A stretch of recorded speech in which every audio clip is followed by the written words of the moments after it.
Mayong hapon, Negros. Ini ang Digicast Negros 10. Ang nagapanguna nga napulo ka mga balita sa isa sang Negros ang amon igadulong sa inyo. Updin ninyo kami via Facebook, YouTube, kag sa Keka Channel 11. Kag sarang naman kami mabatian sa radio station nga FMR Bacolod 91.1. Kag yari na ang top 10 nga mga balita sa Negros subong adlaw. Kandidato sa Sipalay City ginpapanaugan sang show cause order bangod sang premature campaigning.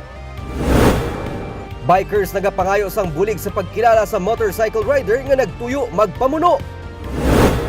Iloy patay matapos napilpilan sang tubo. Anay peso manager sang Bacolod nagpatag nga wala lamod politika ang pagbulo sa iya sang city administrator. Kag sa good vibes, mountaineering dog nga si Kagta nagkitanay na sa tripping ni Ruming kag Iloy nga maestra. Dako ang nangin papel sa kabuhi sa mga atleta sa Baganihan. Initalan sa Digicast Negros 10.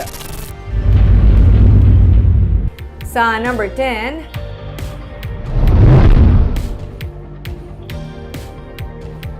mas ginpabasko pakaron sa mga civil engineers ang ihibalo kag mga tikang gamit ang teknolohiya kadungan sa pag-boom sang construction industry sa pungsod. May report si Nico Delfin. Ang climate change ko ng pagbago-bago sang panahon dungan sa pagluntad sang kalamidad sarang nagaapekto sa integridad sa mga infrastructure projects halin sa mga dalan hasta na sa mga high-rise buildings. Gani sa pagbukas sang 13th Regional Technical Conference sa Bacolod, natagaan ini sang atensyon sang katapos ang Philippine Institute of Civil Engineers Incorporated o kun PICE. Upod man sa masobra 500 ka mga civil engineers nga nagtambong. Nagapati si Engineer Wenro Bahada, President sang PICE Negros Occidental Chapter nga kinahanglan mas mapasanyog pa ang civil engineering profession pinaagi man sa pag-adapt sa teknolohiya karon nga nagalambo ang construction industry ilabi na sa Bacolod. As engineers, this is a lifelong study and experience. We have to adapt with the current, using current technology, and then the trend that the new construction structures require. Because we have to have well-trained technical people that will be involved in such activities, not only in the government projects, but as well as the private sector. Bacolod is now, as we can see, we have a lot of high-rise buildings that are sprouting all around us, as well as the infrastructure that are being developed. Kabahin man sa nangin speaker sa two-day conference si DSUD Assistant Secretary Engineer Leia Delfinado, DPWH 6 OIC Engineer Sunny Boy Oropel, kag Engineer Frederick Francis Season, National Vice President sang PICE. To keep them updated sa technology, especially sa construction aspects ng project. Parang they can practice or they can apply the latest technology sa construction, sa mga ongoing construction, sa mga ongoing projects. Nagapahandumduman ang PICE sa publiko kag private sector nga hindi basta isalig sa hindi professional ang construction sa anuman nga sahi sang structure. Nico Delfin para sa Digicast Negros.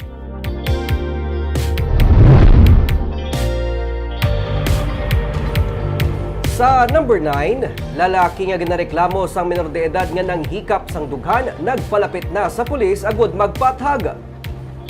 Ginkumpirma ni Police Major Elmer Bonilla, hepe sang Police Station 1, na nagpadulong na kahapon sa ila estasyon ang lalaki sa litrato nga ginareklamo sang 16 anyos nga nanghikap sa iya nga dughan. Nakatupad sa minor de edad ang lalaki sa front seat sang jeep padulong barangay Takuling kag sunod sa biktima, siko lang una sang lalaki ang nagaigo sa iya dughan. Pero dugay-dugay na batyagan niya na nga ginahikap na sini ang iya nga dughan. Gilayon nga nanaog ang lalaki sa jeep. Base sa iya panugiron sa pulis, wala niya kuno ginhungod nga mahikapan ang dughan sa minor de edad, pero pasakaan siya sa gihapon sang kaso nga acts of lasciviousness in relation to child abuse.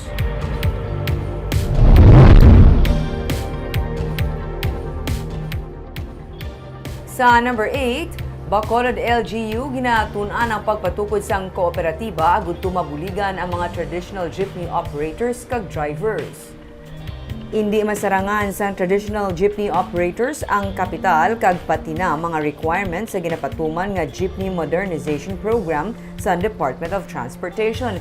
Gani isa sa ginatun-an ni Mayor Albi Benitez ang pagtukod sa kooperatiba agud nga mabuligan ang traditional jeepney operators kag drivers organization sa syudad nga apektado sa modernization program. Gamit ang electric jeepney ginalauman sang alkalde nga masolusyonan ang problema sa transport sector. Gindugang pa ni Benitez nga posible man magpadayon sa pagbiyahe ang may 1,600 ka mga traditional jeepney nga naisyuhan sa Extended Provisional Authority sang Land Transportation Franchising and Regulatory Board. Inisamtang wala pa man maglabot o kung nalabot ang 1,099 ka mga modernized jeepney nga nagabiyahe sa syudad. Sa Disyembre 31 lang kutob ang PA nga ginagamit sa mga traditional jeepney operators. Can review it kung viable o hindi. But as an option, hindi sila gusto magsulod sa kung ano ako, ano ba kung city ang mga patindog, nandira lang sila masulod. So ikaw, Mayor, in favor ka i-extend ang PA sa mga drivers? Kasi kung hindi pa natapos, we need more time for the transition. May mga issues man eh. It's not just as if though okay na tanan. No? Sa number 7,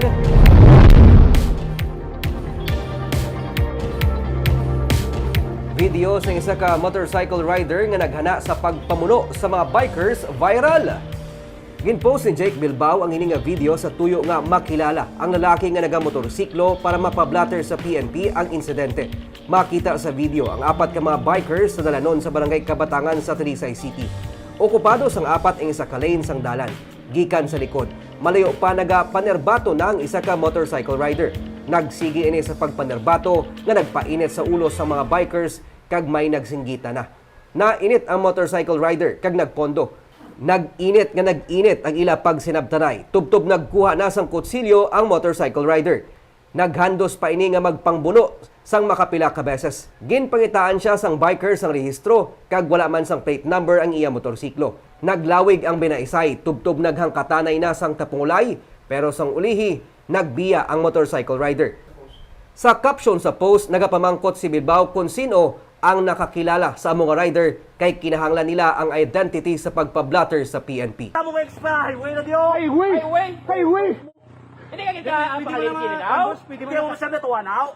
Ha? Kalapat ng dalan mo. Kalapat sin mo sa dalan. Sa info ka. Hindi ka motor ka.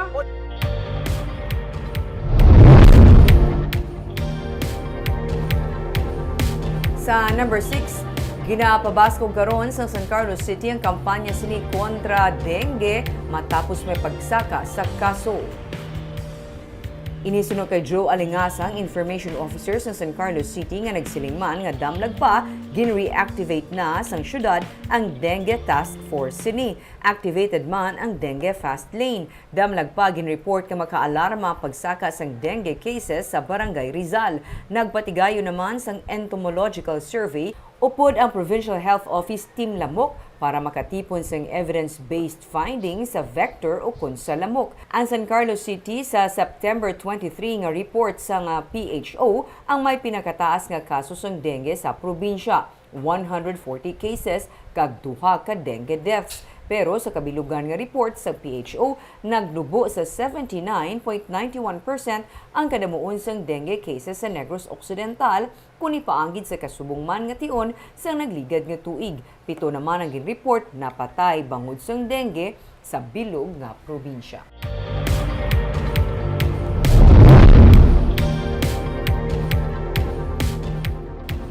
Sa number 5, isa ka Iloy ang patay matapos nga mapilpilan sa nagkalahulog nga tubo gikan sa truck. Patay 46 anyos nga Iloy nga si Alma Claridad matapos natampukan sa mga tubo nga karga sang truck sa barangay Tabo, Banwa sang Ilog kagina sang aga. Sunod sa Ilog PNP, base sa statement sa mga saksi, nagalakat ang biktima upod ang iya bana sa kilid sang dalan sang may nagapadulong nga truck nga may karga nga tubo nga naalang-alang. Nagpanik ang biktima kag naglumpat sa higad sang dalan pero didto man natumba ang truck nga nalukpan sang goma kag napilipilan siya sa mga karga sini nga tubo. Ginbuligan pa sa mga residente nga makuha ang biktima pero nagapalanggitom na siya sa makuha nila. Nakigangot ng pulis sa tagiyas ng truck, agod nga madakpan ang driver nga ginkilala kay Rolly Mendoza nga nagpalagyo matapos ang insidente.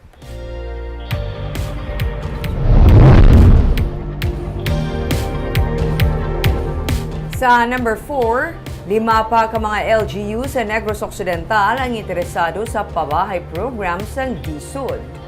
Magluwa sa Bacolod, Silay, kag Victoria City, may 5 pa ka mga local government units ang interesado sa ginapatigay nga pabahay program sa national government pinaagi sa Department of Human Settlement and Urban Development o kung DSUD. Suno kay DSUD Assistant Secretary Leia Delfinado, nabaton man nila ang letter of intent halin sa syudad sang Kabankalan bago si Palay La Carlota pati ang Banwa sang Kanduni nga luyag makigbahin sa pambansang pabahay program sa tuyo nga mabuligan ilabi na ang mga informal sector families. Target sang DSUD nga sa bulig man sa mga local government units sa Western Visayas matukod ang kapin 120,000 housing units sa sulod sang 6 ka tuig. Ginatinghuan naman sa ahensya upod sa pag-ibig nga mapanubo pa sa 3,000 pesos ang monthly amortization para sa pabahay program. Kasi nga, wala pa na kung ma-fix ang amortization nga is bayaran sa ato beneficiary in a particular housing unit, no? Oo. But actually, si national government through DSUD, the target kami not more than 3.5 na. Sa subong ginapa-approve pa sa NEDA, no, namangin socialized housing ni siya. So the secretary is targeting to lower even siguro lower than 3,000. Oo. Tungod nga ihimuon ta nga graduated amortization, which is good.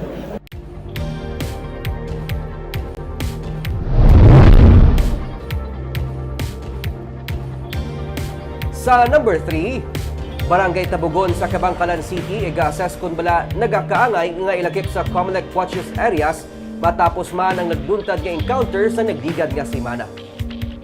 Suno kay Provincial Election Supervisor Ian Lee Ananoria sa madason nga simana, magasapol ang Joint Security Control Center kag sila magapatigayon sang assessment sa mga kabaranggayan. Sa nagligad lamang nga simana natabo ang encounter sa tunga sang militar kag NPA sa Tabugon kung sa diin anom ang napatay. Suno kay Ananoria, paturon sa mga pagsinapol kung iga-elevate ang kategory sang Tabugon nga sa karon yara sa green category o kung mga areas nga wala sang security concern. Suno kay Ananoria, kalabanan sa nangin basihan sang pagpaidalom sa 51 ka mga barangay sa Negros Occidental bilang areas of concern among mayara sang presensya sang rebelding grupo. Naamutikan man ang amat-amat nga pag-inits sang political rivalry sa mga barangay suno kay Ananoria. Gani ini ang mangin basihan man sa balason nga assessment. Meeting kami sa October 4, PGSCC kami liwat. We will be discussing that kung na-validate na sang PNP or AFP kung whether it is a cause nga pasakaon ng category level. Bali ano siya sir, subong green? Ang Green? Tapugon, green. Green. So bali it's for assessment sir. Yes. Kung maka-affect na siya sa election. So far wala naman sir Iban. Kaya monitor manamon. It could change maybe. Pero wala man. As of now, wala. Mabalanta na sa October 4 actually kaya napavalidate ko man iban nga mga barangay sa Bilog na Negros. Kay as of now, damo na duga i-hit up na ang election. Sa number 2,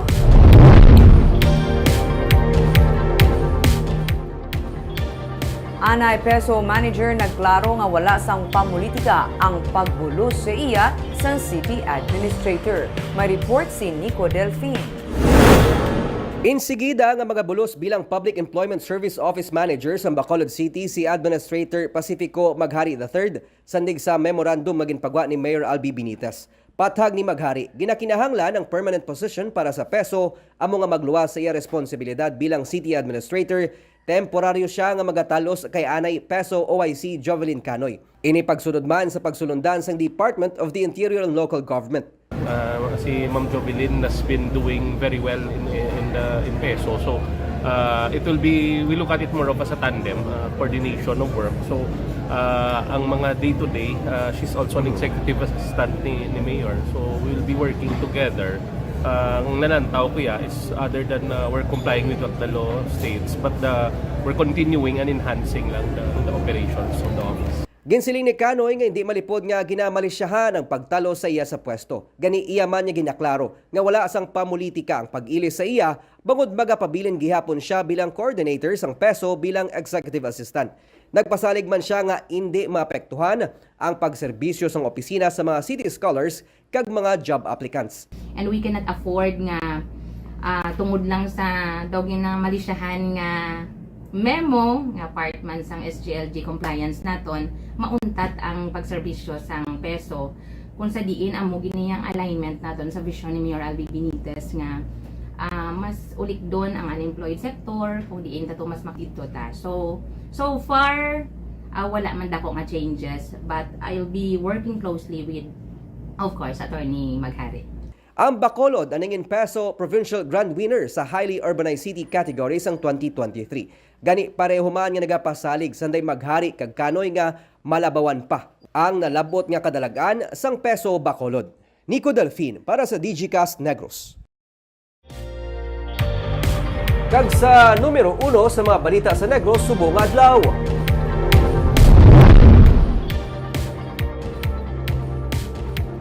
Dugang show cause order ang ginserbe sang COMELEC ini naman kontra sa isa ka kandidato sa siyudad sang Sipalay nga ginreklamo may angot sa premature campaigning kag kontra bigay.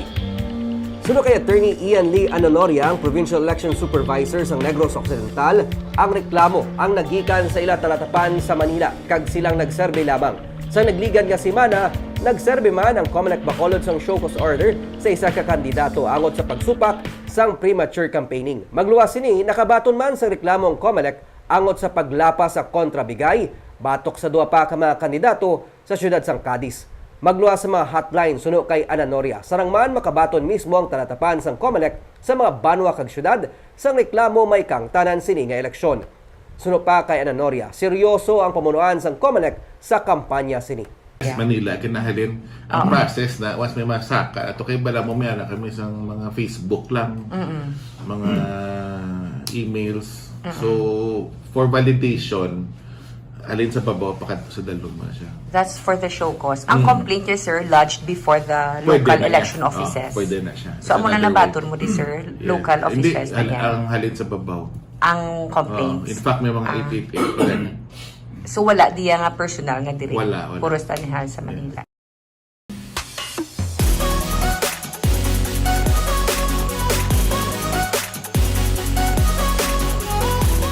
Kag yari naman ang mga pabalo namon sa inyo sa siningang weekend. Oh my God! Matapos ang anong kaadlaw, liwat nga nagkinit-anay ang dog owner nga si Ronnie Sumugat kag si Kagta, ang mountaineering dog. Halin sa matabang sa Talisay. Kundi siya nakuhaan sang picture sa Greensville subdivision na siya nakitaan. Nangin emosyonal ang liwat nila nga pagkinit-anay ni Ronnie. Pero paano bala nakita si Kagta? Ining aton istoryahan buwas sa episode sang tripping ni Romig. Kagina, nasugataan ko sila mo. Kag para naman sa baganihan, isa ka full-time mom nga maestra, nangindako naman ang papel sa kabuhi sa mga atleta. Magluwas abi sa sulod sang bulutuan, nangin salaligan man siya sa sulod sang hardcourt. Aton siya nga kilalahon sa baganihan sa Sunday. Barbs, at last no, nakita na gid man si Kagta. Sa kadamo, sa nagpangita, Nick, nalipay gid ko nga nakita na siya. Nakibot ko, ay nakita na siya.